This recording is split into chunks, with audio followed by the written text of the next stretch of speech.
안녕하십니까. 어, 주의 이름으로 사랑하고 축복합니다. 어, 제가 이 영상을 찍으면서 느낀 건데, 카메라 앞에 있으면 많이 제가 긴장을 하는 것 같아요. 오히려 성도님들이 많은 예배 자리에 있으면 자연스러워지는데, 어쨌든 그 난관을 잘 극복하고 열심히 세미나를 진행하도록 하겠습니다. 조만간 예배가 다시 시작될 거라고 믿고요. 여러분 그때까지 건강 잘 지키시고 또 이렇게 남아 우리 은혜 누리시기를 소원합니다. 오늘은 영성 세미나 5번째 깨어남의 원리와 방법이라는 제목으로 우리 말씀의 은혜를 나눌 텐데요. 우리 현대인들은 잠들어 있는 것을 굉장히 즐겨합니다. 잠들어 있다라고 하는 표현은 단순히 육신의 잠을 잔다는 것만 의미하는 것이 아니라 뭔가에 푹 빠져 있는 걸 좋아합니다. 왜냐하면 현실 자체가 너무 피곤하기 때문이지요. 이 피곤한 현실을 벗어나서 뭔가 안식을 누리기를 원하는데, 그것이 우리 신앙인들처럼 하나님의 거룩한 장소나 주님 품이나 주님 사랑이 아니라 이렇게 세상의 사람들과 수다를 떨고 관계를 맺고 또 시간을 보내고 또 일에 빠져 있거나 일 자체의 성취감에 빠져 있거나 또는 개인적인 게임, 취미 생활, 또 기타 가상 공간이나 요즘 휴대폰의 스마트폰의 발전으로 인해서 그렇게 뭔가 세상 도구와 육신에 푹 잠이 들어있는 경우가 굉장히 많이 있습니다. 그래서 이 잠든 시간들 동안은 우리의 현실, 실제 생활은 엉망이 되는 경우가 많이 있죠. 아이들 같은 경우 너무 게임이나 휴대폰에 많이 빠지게 되면 실제 현실에 있어서 시험이라든가 본인이 해야 될 일들이 엉망진창이 되는 것이고, 직장인들도 마찬가지고, 너무 이렇게 세상 일, 또 육신의 것에 빠져서 하나님의 것을 하나님의 영적인 세계를 또 실제 우리가 감당해야 될 일들을 온전히 감당하지 못하는 경우가 많이 있습니다. 그래서 하나님이 아브라함을 본토 친척 아비집을 떠나라고 말씀하시는 것처럼 하나님은 오늘 우리에게 세상 잠으로부터, 세상에 취해 있는 상태로부터 벗어나라, 이렇게 말씀해주고 계신 것입니다. 그래서 우리 깨어남의 원리를 잠깐 살펴보면 우리 본문의 내용을 한번 읽어볼까요? 시작. 잠자고 있는 의식을 회복하고 깨우는 것은 주님의 은총이 필요하지만 우리의 의지가 있어야 합니다. 그래서 우리가 뭔가 하나님이 우리를 깨워주시고 우리의 영혼을 새롭게 하시는 주님의 은총은 반드시 필요합니다. 그러나 우리 자신도 뭔가 바른 태도를 가지고 주님 앞에 깨어나기 위한 반응들이 있고 의지가 있어야 우리도 깨어날 수 있다라고 하는 것이죠. 그래서 하나님은 우리를 광야로 인도하십니다. 출애굽, 애굽에서의 그 세상 잠에 취해 있고 세상에 취해 있는 우리를 깨우시기 위해서 광야로 데려가시는 것이죠. 이스라엘 백성들이 의지를 가지고 그 광야 생활 가운데 영이 깨어나고 의식이 깨어나기를 씨름했어야 하는데 그들이 온전히 의식이 깨어나지 못하고 또 여전히 애굽으로 돌아가려고 하고 무엇을 먹을까 마실까에 연연하다 보니까 그들의 영혼이 온전히 깨어나기가 쉽지 않은 상태로 머물렀던 것 같습니다. 우리는 광야에서 내려놓음을 훈련해야 되고요. 또 절대 순종하여 하나님의 말씀에 따라 살아가는 삶을 광야에서 살아갈 때 우리의 영혼이, 우리의 의식이 또 우리가 실제 삶을 살아갈 수 있는 그런 깨어남의 삶을 살아갈 수 있다고 하는 것입니다. 술에 취해 있는 사람, 또 마약 중독에 걸려 있는 사람, 이 모든 것이 어떻게 보면 육신과 세상의 술에 취해 있는 사람들을 훈련시킴으로 그들이 그런 중독 증세에서 잠에서 깨어나게 만드는 그런 과정으로 함께 이해할 수 있을 것 같습니다. 그러므로 혹시 오늘 내가 잠들어 있지는 않은가? 그래서 데살로니가전서 5장 6절 거기 써 있는 말씀처럼 그러므로 우리는 다른 이들과 같이 자지 말고 오직 깨어 정신을 차릴지라. 그렇습니다. 우리 세상 사람들이나 이스라엘 백성들이나 아직도 육신의 것에 연연하는 그 세상 사람들로부터 우리는 깨어서 우리 자신이 하나님의 나라와 영광을 위해 쓰임받아야 할 줄로 믿습니다. 깨어남의 원리들을 몇 가지 더 살펴보면 우리 3번 읽어볼게요. 자신이 잠들어 있는지 인식된 사람은 깨어나기를 간절히 원해야 한다라고 하는 거예요. 마태복음 14장 38절 말씀 읽어볼게요. 시작. 시험에 들지 않게 깨어있어 기도하라. 마음에는 원이로되 육신이 약하도다 하시고. 세상 사람들이 참 영적으로 깨어있기를, 그리고 영이 살아있기를, 하나님의 나라와 영광을 위해 살아가기를 원하는 것 같은데 생각처럼 그렇게 많이 원하지는 않더라는 거예요. 요나도 보세요. 하나님의 말씀하시고 주님의 약속의 땅, 또 주님의 명령과 사명을 위해서 살아가라고 그렇게 말씀하셨지만 그는 여전히 다시스로 자기의 욕심을 위해서 자기의 생각을 따라서 움직이고 또 살아갔더라는 거예요. 그래서 하나님은 그 요나를 깨우고 그 요나를 하나님의 거룩한 지경에 이르게 하기 위해서 배를 흔들어 냅니다. 배가 한참 풍랑에 흔들어져 있을 때, 풍랑 가운데 씨름하고 있을 때 요나는 뭐하고 있었죠? 배 한 구석에서 잠을 자고 있었습니다. 그 상태가 바로 세상 것에 취해 있고, 중독에 취해 있고, 일에 취해 있고, 사람과 관계에 취해 있고, 또 성공에 취해 있는 사람들처럼 잠들어 있다라는 표현으로 이해할 수 있을 것 같습니다. 그러므로 우리가 요나처럼 지금 하나님의 말씀을 따라 살고 주님이 우리에게 이끄시는 대로 하나님의 영적인 실체를 따라 살아가야 될 우리가 이렇게 자꾸 도망가면 결국 하나님 우리를 깨우기 위해서 배를 더 흔들어대고 우리를 배에서 던져내시고 또 더 나아가서 우리의 신앙과 삶의 자리에 물고기 뱃속에서 내 자신을 돌아보게 만드는 그런 시간들을 허락하여 주시더라는 거예요. 여러분, 하나님이 오늘 우리를 지금 우리 인생을 뒤흔들어 놓고 계시다라면, 사방팔방이 꽉 막힌 물고기 뱃속으로 우리를 인도하고 계시다라면, 내가 지금 나는 지금 깨어있다고 생각하는데 나는 여전히 잠들어 있는 것은 아닌가 한번 돌아볼 수 있게 되기를 소원합니다. 그래서 우리가 깨어남에는 중요한 원리가 또 하나 있는데 5번 읽어볼게요. 시작. 깨어나려면 먼저 자신이 수면 상태인지 깨어있는지를 인식하고 있어야 합니다. 6번 깨어있다는 것은 자신과 주어진 환경을 컨트롤할 수 있다는 것을 의미합니다. 자, 우리가 꿈속에서는 내가 원하는 대로 내 뜻대로 움직여지질 않고요. 꿈속에서 정해놓은 시나리오대로 꿈속에서 진행되는 대로 그냥 끌려가는 거예요. 그래서 내가 하고 싶지 않은 일을 하고 내가 만나고 싶지 않은 사람을 만나게 되고 때로는 막 귀신을 경험하기도 하고 막 높은 곳에 떨어지기도 하고 뭐 이런 상황들이 만들어집니다.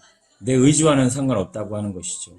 그러므로 오늘 우리는 이게 꿈이야 생시야 라고 막 얘기하면서 막 뺨을 막 치를 때가 있죠. 그래서 자기를 막 깨우려고 씨름하듯이 우리는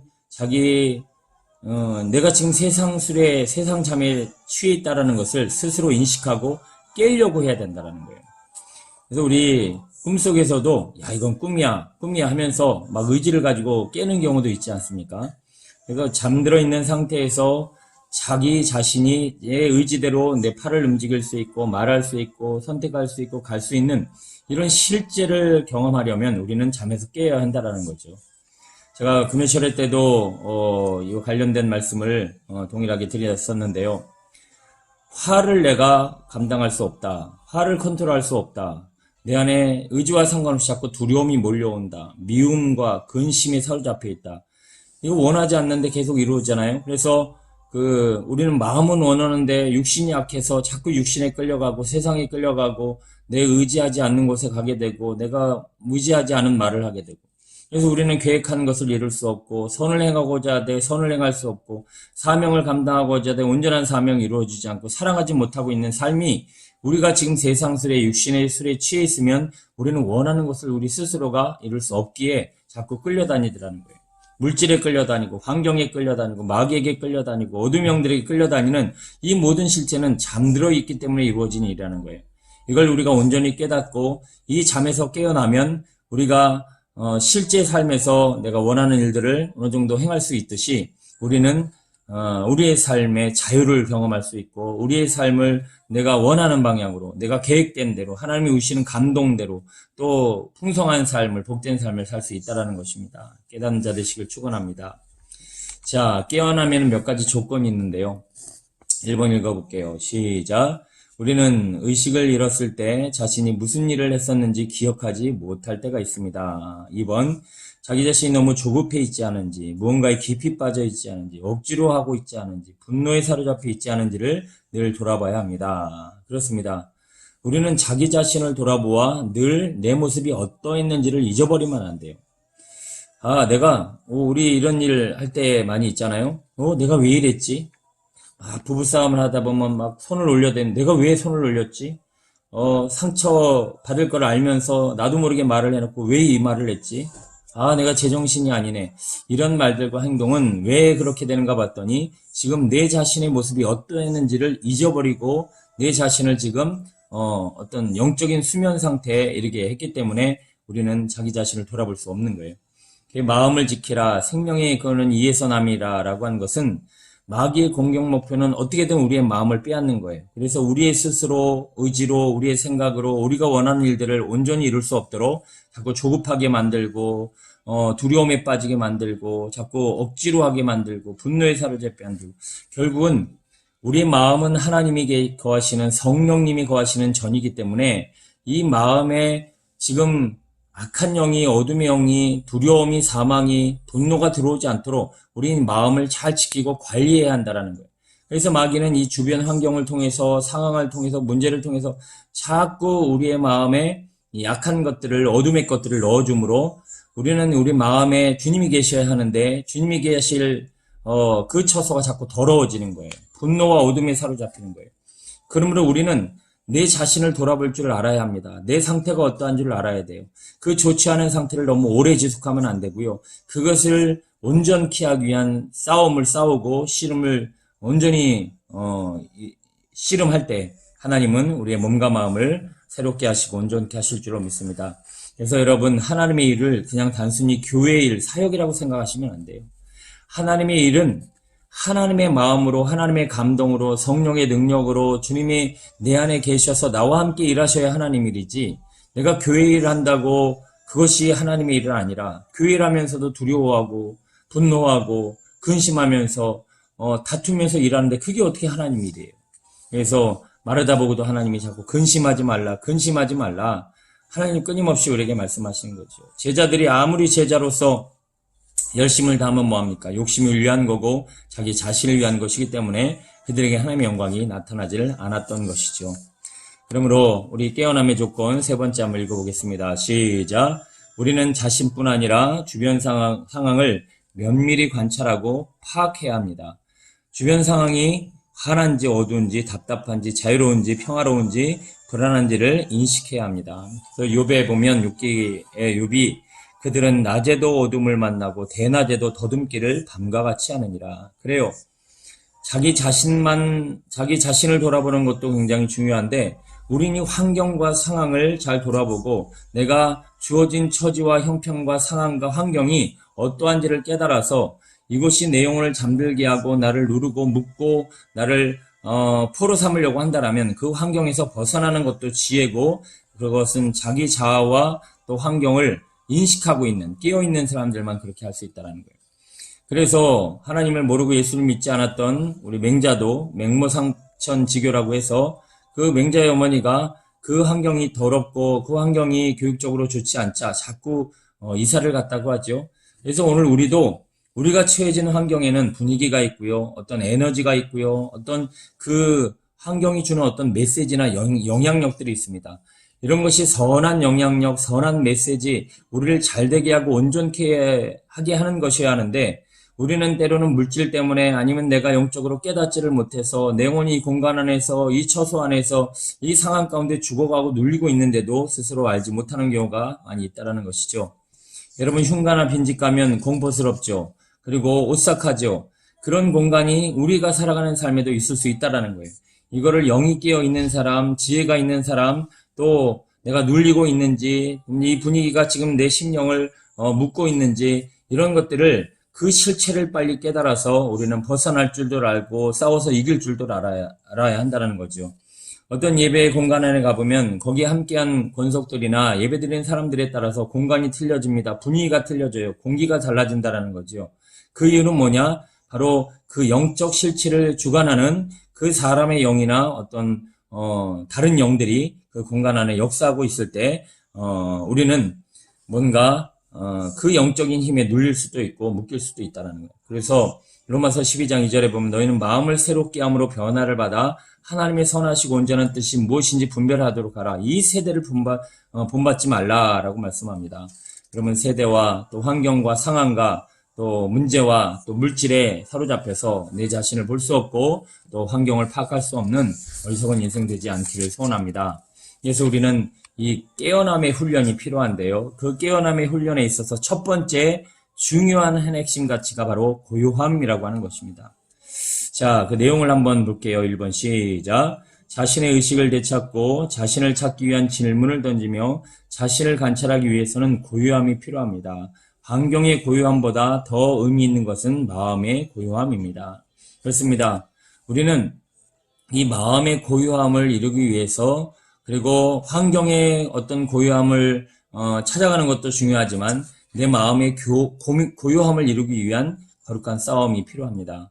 그러면 어떤 컵이 있다고 봅니다. 그럼 그 컵 속에 흙탕물이 잔뜩 있는 그곳에서는 그 컵에 있는 이 물이 그리고 이 실체가 뭔지 제대로 알 수가 없어요. 다 가라앉아야 돼요. 그 불순물이 다 가라앉아야 이제는 맑은 물이 위에 솟아오르게 되고 그 물을 어떤 물인지 그리고 그 안에 뭐가 들어있는지 실체를 알 수 있다라고 하는 것이죠. 우리 주변 환경과 우리의 심령과 특히 우리 마음의 성전에 이 세상 어둠과 악한 것이 가득 차 있으면 이런 것들을 잠잠하게 또는 이것을 비워내는 과정을 통해서 이 고요함이라고 하는 이 가치가 우리에게 좋은 도구로 사용될 수 있습니다. 여러분 어떤 작가가 걸작품, 멋진 작품을 하나 만들었다고 볼게요. 그러면 그 걸작품을 만드는 그 있는 모습 그대로 유지를 해야 가치가 있는데 거기에 누가 와서 물감을 묻혀갖고 붓을 들고 이리저리 그려내고 거기에 또 조각가가 만들어낸 것을 이리저리 긁어낸다라면 이거는 쓰레기가 되는 거잖아요. 결국 하나님이 우리를 걸작품으로 만드셨고 하나님이 우리를 있는 모습 그대로 하나님의 형상을 닮아서 보시기에 심히 좋게 딱 만들어놨는데 이제는 이 마귀가 또 귀신이 또는 거기에 유혹을 받은 인간이 스스로를 훼손하고 또 욕심과 죄로 말미암아 우리는 다 망가지고 깨어지고 또 실제 있는 모습들을 잃어버리고 있다는 거예요. 그래서 우리는 우리 자신을 다시 한번 돌아보고 고요함을 통해서 자신을 내려놓아 하나님이 나를 온전한 사람으로 그리고 내 자아를 다시 한번 발견하고 창조의 모습으로 회복하시기 위해서 우리를 고쳐내는 시간이 뭐냐? 고요함이라고 하는 거예요. 자, 그 시편 131편 2절 읽어볼까요? 시작. 실로 내가 내 영혼으로 고요하고 평온하게 하기를 젖된 아기가 그 어머니 품에 있음 같게 하였나니 내 영혼이 젖된 아이와 같도다. 저는 이 말씀을 읽으면서 왜 영혼이 고요해지는 상태를 갓난아기가 아니라 젖된 아기로 표현했을까? 여러분 갓난아기는 어떻게 보면 그 부모의 주권, 부모의 힘, 또 부모의 의지가 훨씬 더 많이 작용을 하고 있지만 젖된 아이는 어느 정도는 이제 자기 의지를 발동하고 자기 의지로 뭔가를 표현할 수 있는 그런 어느 정도의 자유가 있잖아요. 그래서 오늘 우리가 우리 의지를 가지고 하나님 앞에 나아가 주님 앞에 나 자신을 내려놓고 내 안에 있는 이 불순물과 또 이 약한 훼손되어진 내 영혼의 상태를 고쳐내기 위해서 고요함이라고 하는 거룩한 이 도구를 통해 하나님을 만나고 나 자신을 내려놓을 수 있는 귀한 시간이 필요하다라고 하는 것입니다. 자, 우리 깨어남의 훈련에 있어서 이 고요함이 주는 의미들을 조금 더 깊이 생각해 보도록 하겠습니다. 여러분, 깨어남에는 이 고요함이 우리에게 필요한 이유 중에 하나가 3번 보면 사람들의 머리는 항상 잠시도 쉬지 않고 움직이고 그 쉬지 않는 생각은 우리의 의식을 피상적이고 육신적인 수준에 머물게 한다. 그래요. 여러분 우리가 지금 막 이 생각, 저 생각, 이 고민, 또 이 일거리, 또 저런 일거리, 또 이 사람과의 대화 이렇게 정신없이 뭔가를 계속 하는 중에 우리는 늘 피상적이고 늘 육신적인 수준에 머물게 한다는 거예요. 이건 제가 오늘 주일날 말씀드렸던 내용인데요. 항해를 하는 배가 더 깊은 세계가 있고 더 많은 물고기가 있고 더 어마어마한 이 바닷속 세상이 있는데도 불구하고 바다 위 피상적인 세계만 계속 돌아다니는 이유가 뭐냐면 정신없이 세상 것을 생각하고 세상 일에 취했기 때문에 그런 시간들을 보낸다라는 거예요. 여러분 보세요. 우리가 바다 위를 표면위를 행하면 많은 것들을 경험하고 항해할 수 있다고 보지만 정작 바다에서 필요한 것, 바다에서 우리가 보고 우리가 바다에서 얻어야 될 것은 다 바닷속에 있잖아요. 그런데 바다 위만 돌아다니는 거예요. 그래서 신앙생활도 이것저것 다 해보고 또 일도 일 해보고 절을 해보고 하여튼 뭐 많이 해보지만 정작 신앙생활에 있어서 많은 훈련을 하고 많은 지식을 얻고 또 많은 사역을 감당하고 하지만 거기에는 열매가 없고 능력이 없고 실제가 없는 이유는 피상적인 그냥 육신적인 세상적인 잠에 취해서 돌아다니고 있는 거지 정작 하나님의 존재와 하나님의 영광을 누릴 수 있는 깊은 신앙 안으로 들어가지 못하기 때문에 오늘 우리는 이 잠잠함이라는 시간을 통해서 고요함이라는 시간을 통해서 하나님의 세계로 깊이 들어가야 한다는 거예요. 그 제자들이 아무리 제자면 뭐합니까? 하나님의 부르심 받아도 주님의 그 마음을 꿰뚫고 주님의 그 생각 안으로 깊이 들어가기 위한 씨름이 있어야 되는데 뭐 그냥 열심히는 하는데 하나님의 마음은 전혀 몰라 주님을 배신하기에 이르게 되지요. 결국 다락방에 모여서 잠잠히 주님을 바라보고 또 기도하고 또 말씀을 붙잡고 씨름하고 그래 그 시간을 통해서 성령을 받고 하나님의 임재를 경험하는 그 깊이를 누리게 된다는 것이죠.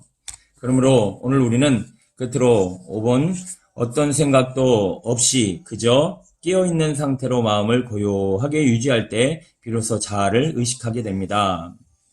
자, 여러분 이 고요함을 훈련할 때 이런 생각을 가지고 여러분 의식을 가지고 접근하시면 좋을 것 같습니다. 한 사람이 있습니다. 그 사람에게는 수많은 정체성이 있어요. 저 같은 경우도 예를 들면 목사고 아빠고 하나의 남편이고 또 사역자며 또 친구들 사이에서는 동료고 친구고 또 제가 길거리에 나가면 그냥 아저씨예요. 자, 이런 여러 가지 정체성이 있는데 여러분 누구세요? 여러분 제가 목사입니까? 아빠입니까? 남편입니까? 여러분 이 자아는요, 이 정체성은 진짜 내가 아니에요. 왜냐하면 사라질 것이기 때문에 그래요. 여러분 목사도 사라지고요, 아빠도 사라지고요, 남편도 사라지고요, 친구도 사라지고 다 없어져요. 이것은 육신에 속한 자아고 정체성이라는 거예요. 이건 때가 되면 다 사라져 버리는 거죠. 육신의 시간과 함께 우리는 먼저 가고 늦게 가고의 차이지만 다 시한부 인생을 살고 그래서 크로노스의 시간을 살고 있는 우리 모두는 점점 사라져가고 있다는 거예요. 그래서 이런 정체성은 때가 되면 없어져요. 육신과 죄로 말미암아 육신 가운데 거하는 이 세상 자아는 이 사망 권세 저주 어둠으로 사라지는데 우리 예수 그리스도께서 오늘 우리에게 오셔서 구원을 이루신다. 거듭남을 이루시게 하신다라고 하는 것은 뭐냐면 바로 예수 그리스도와 나와의 십자가상의 연합을 통해서 이제 우리는 진짜 내 자아, 새로운 자아, 하나님이 태초에 우리를 만드신 진짜 나를 발견하게 된다는 거예요. 그 천지만물을 창조하실 때 아담과 하와의 죄를 짓기 이전의 모습은 뭐냐면 하나님과 연합을 이루고 하나 되어지는 그 과정을 통해서 그는 온전한 자아와 자신의 모습을 찾아가게 되는 거예요.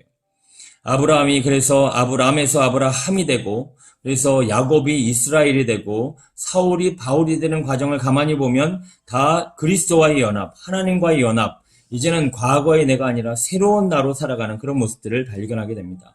저는 제가 지금 목사로서 사역을 하고 있지만 저는 목사로서의 자아 정체성이나 사역자이기보다 예수 그리스도 안에서 나를 발견하고 그분으로 인하여 능력 주신 자에서 뭐든지 할 수 있다는 자신감과 열정과 또 소망과 인내가 저를 더 온전케 합니다. 또 시편 62편 5절 보면 나의 영혼아 잠잠히 하나님만 바라라 무릇 나의 소망이 그로부터 나오는도다. 그렇습니다. 잠잠히 하나님을 바라시고 더 고요함 속에서 깊이 일을 더하시고 주님과 연합을 이루면 이제 소망이 생기고 그동안은 내가 할 수 없었는데 과거에 나는 실패자인데 이제 그리스도 예수 안에서 다시 발견된 내 진짜 모습으로 말미암아 나는 걸작품으로서의 삶을 살 수 있다라고 하는 것입니다.